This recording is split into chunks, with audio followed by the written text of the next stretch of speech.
Rams still in the playoff hunt in the NFC. What areas, we've talked about what they do well, what areas can the Browns potentially exploit?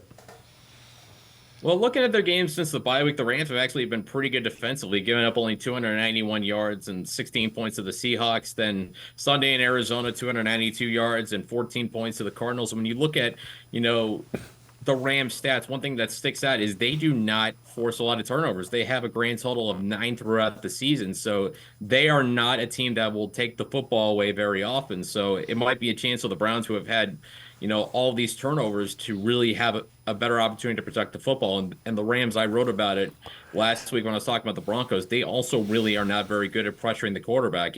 Outside of Aaron Donald, he's obviously got 5.5 sacks. There's some young players that are interesting, like Byron Young, a former Tennessee Volunteer rookie with 5 sacks. Kobe Turner, former Wake Forest product, with 4 sacks. But there's not a lot of pressure that comes from that Rams defense. So it's a good chance that the Browns may give whoever's a quarterback a chance to protect, to, get a little more time in the pocket to find whatever's open. And when you look at the rest of the defensive stats, there's this, they're kind of middle in the road of a lot of areas, 14th against the pass, 18th against the run. They don't give up a lot of passing touchdowns.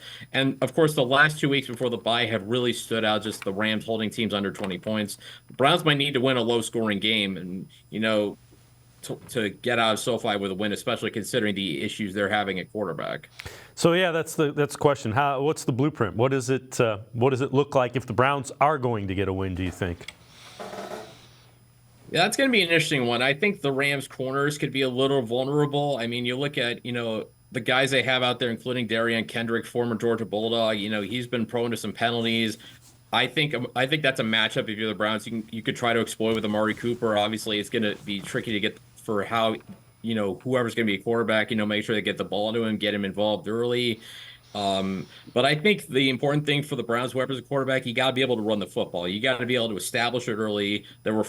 Obviously, they kind of went away from it on Sunday against the Broncos, despite having some success. I think regardless of who's the quarterback, you got to lean on the run game and kind of force the Rams to respect it a little bit and basically test them. And I know the Rams have been pretty good with their run defense. They've given up, 68 rushing yards to the Seahawks, 73 to the Cardinals. I think you still got to try to run the football, because that's what you do well.